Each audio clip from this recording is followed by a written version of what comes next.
9 अगस्त 2024 इस सुबह के तकरीबन 10 बजे का समय था। कोलकाता के RG Kar medical college hospital से एक फोन कॉल आया और फोन कॉल उठाने वाले व्यक्ति की आवाज में घबराहट साफ झलक रही थी। फोन के दूसरी तरफ से आवाज आई, क्या आप लेडी डॉक्टर के पिताजी बात कर रहे हैं? तब उन्होंने हां में जवाब दिया। इसके बाद सामने वाले की बात सुनकर उस पिता के पैरों तले से जमीन खिसक गई। उसने कहा, जितनी जल्दी हो सके आप अस्पताल पहुंचे, आपकी बेटी की तबीयत बहुत ज्यादा खराब है। पिता को इस खबर पर यकीन नहीं हुआ। उनकी बेटी, जो एक समर्पित डॉक्टर थी, रात में बिल्कुल ठीक थी, अचानक से उसे ऐसा क्या हो गया? वह कुछ पूछ पाते इससे पहले ही फोन कट गया। पिता ने घबराहट में दोबारा फोन कॉल किया और लड़खड़ाती हुई आवाज में पूछा, मेरी बेटी को क्या हुआ है? उधर से जवाब मिला, साहब, आपकी बेटी ने अपनी जीवन लीला समाप्त कर ली है। यह शब्द सुनते ही पिता की आंखों में आंसू उमड़ आए। उनकी बेटी, जो हमेशा मुस्कुराती रहती थी, जिसने हर दिन न जाने कितने मरीजों को नया जीवन दिया, वह अब इस दुनिया में नहीं रही। बेटी की खबर सुनते ही मां भी फूट फूट कर रोने लगी। वो टूट चुके थे, लेकिन अब बिना देरी किए वो दोनों अस्पताल की ओर रवाना हुए। लेकिन उन्हें नहीं पता था कि जब तक वे अस्पताल पहुंचेंगे, यह खबर पूरे शहर में आग की तरह फैल चुकी होगी। अस्पताल के बाहर भीड़ का जमावड़ा शुरू हो चुका था। हर कोई हैरान था, गुस्से में था कि ऐसा कैसे हो सकता है। वह कौन था जिसने इस निर्दोष डॉक्टर की जान ली? और सबसे बड़ी बात, आखिर क्यों? इस बीच न केवल डॉक्टर और नर्सें, बल्कि आम जनता भी सड़कों पर उतर आई। हर किसी की एक ही मांग थी, सीबीआई जांच और जस्टिस। इस घटना ने इंसानियत को शर्मसार कर दिया था। जिसने भी इस खबर को सुना वो हक्का बक्का रह गया। लेकिन कहानी यहीं खत्म नहीं होती है। यह तो बस शुरुआत है। इस दर्दनाक घटना के पीछे छिपा सच क्या है?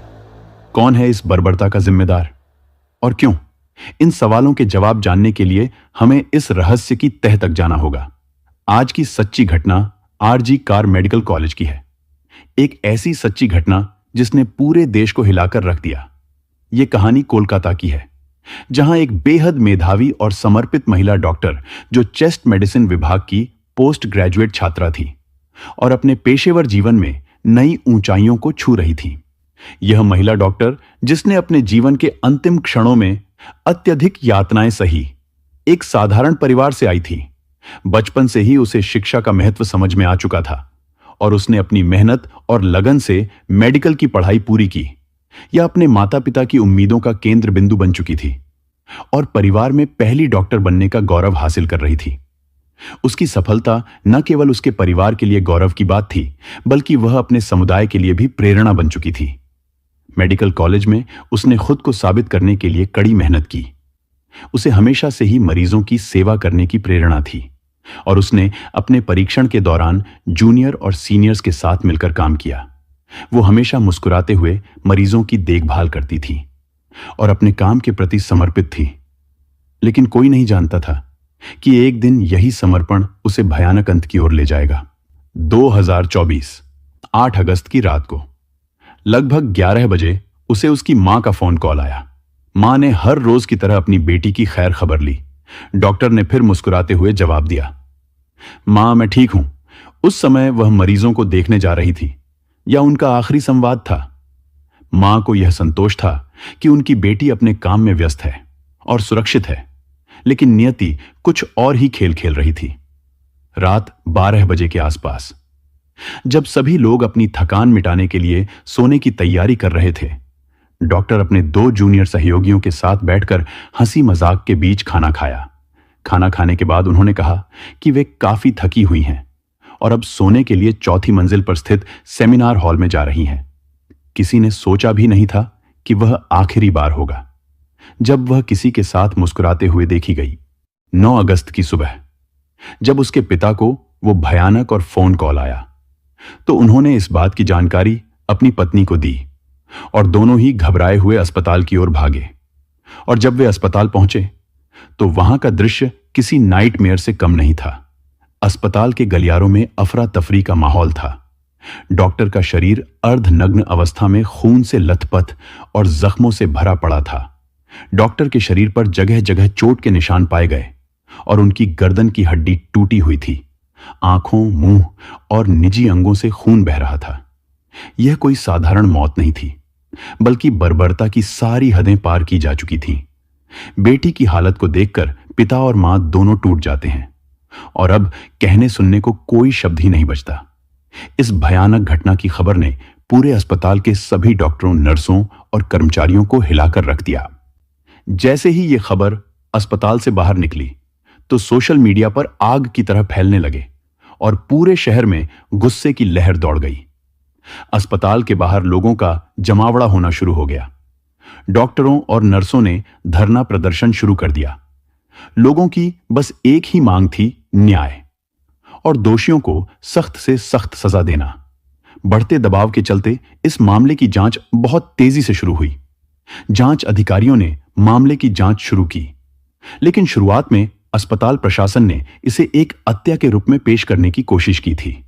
हालांकि घटनास्थल की स्थिति, महिला डॉक्टर के शरीर पर गहरे घाव और उसकी टूटी हुई गर्दन की हड्डी, यह सभी संकेत देते थे कि यह मामला साधारण तो बिल्कुल भी नहीं है, जो कि पोस्टमार्टम के रिपोर्ट ने साबित कर ही दिया था।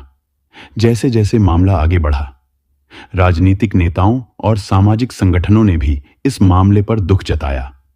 यह घटना केवल एक परिवार का दर्द नहीं, बल्कि पूरे समाज का सवाल बन गई थी।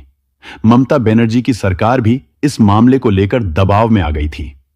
खैर, जांच के दौरान सेमिनार हॉल के पास के सीसीटीवी फुटेज खंगाले गए। इसमें कुछ संदिग्ध गतिविधियां देखी गईं। जांच के दौरान संजय राय नामक एक व्यक्ति सामने आया, जो पुलिस कल्याण बोर्ड में सहायक रूप में कार्य करता था। वह अक्सर अस्पताल में आता जाता था और उसे संदेह की निगाह से अब देखा जाने लगा। उसी जांच के दौरान पुलिस को सेमिनार हॉल के पास एक ब्लूटूथ डिवाइस मिला। पुलिस ने जब उस ब्लूटूथ डिवाइस को चेक करना शुरू किया तो पता चला कि वह ब्लूटूथ डिवाइस बुरी हालत में टूटा हुआ था और यह डिवाइस संजय रॉय का निकला। फिर उसे तुरंत हिरासत में लिया गया। अब संजय राय का इतिहास और उसकी गतिविधियों किसी से छिपी नहीं हुई थी। उसने कई शादियां की थीं और हर बार जब उसका मन भर जाता था तो अपनी पत्नी को छोड़ देता था। यहां तक उसकी एक पत्नी की संदिग्ध परिस्थितियों में मौत भी हुई थी। लेकिन उस समय किसी ने इसकी शिकायत नहीं की थी और वो खुद को एक पुलिस वाला बताता था। जांच के दौरान पुलिस को कई चुनौतियों का सामना करना पड़ा। संजय राय की गिरफ्तारी के बाद उसने पहले तो किसी भी अपराध को स्वीकार नहीं किया, लेकिन बाद में जब उसे कड़ी पूछताछ का सामना करना पड़ा तो उसने अपने अपराधों को कबूल कर लिया। 8 अगस्त की रात संजय राय ने शराब के नशे में धुत होकर उस महिला डॉक्टर पर हमला किया। उसने पहले उसे बुरी तरीके से मारा, फिर उसके साथ दुष्कर्म किया और अंत में उसके जीवन लीला समाप्त कर दी। उसके शरीर पर जगह जगह गहरे घाव के निशान पाए गए, जो इस बात का सबूत थे कि उसने कितनी क्रूरता के साथ महिला डॉक्टर पर हमला किया था। पुलिस ने उसके मोबाइल को भी जब्त किया और उसमें कई आपत्तिजनक वीडियो भी पाए गए, जो उसके अपराधी होने के और भी पुख्ता सबूत थे। फिर पुलिस ने संजय रॉय के खिलाफ भारतीय न्याय संहिता की धारा 64 और धारा 103 के तहत मामला दर्ज किया और अदालत में उसे पेश किया, जहां पर उसे 23 अगस्त तक पुलिस रिमांड में रखे जाने की मंजूरी मिली। बाकी अभी यह मामला चल ही रहा है, तो हो सकता है कि उसमें अभी और भी नए खुलासे हो जाएं। इस घटना ने हमें यह सोचने पर मजबूर कर दिया है कि हमारा समाज किस दिशा में जा रहा है और समाज में महिलाओं की सुरक्षा के लिए केवल कानून ही नहीं, बल्कि समाज की सोच और जागरूकता भी महत्वपूर्ण है। हमें यह समझना होगा कि महिलाओं की सुरक्षा के लिए केवल एक कानूनी मुद्दा नहीं है, बल्कि एक सामाजिक मुद्दा भी है, जो हमें बचपन से ही छोटे बच्चों को सिखाना होगा कि नारी शक्ति ही जीवन है। तो दोस्तों, इस घटना को सुनाने का उद्देश्य किसी का दिल दुखाना नहीं है, किसी को परेशान करना नहीं, बल्कि आपको जागरूक करना और आपको सचेत करना है। तो इसी के साथ हम आपसे विदा लेते हैं। फिर मिलते हैं एक और सच्ची घटना के साथ। तब तक के लिए सावधान रहें, सुरक्षित रहें।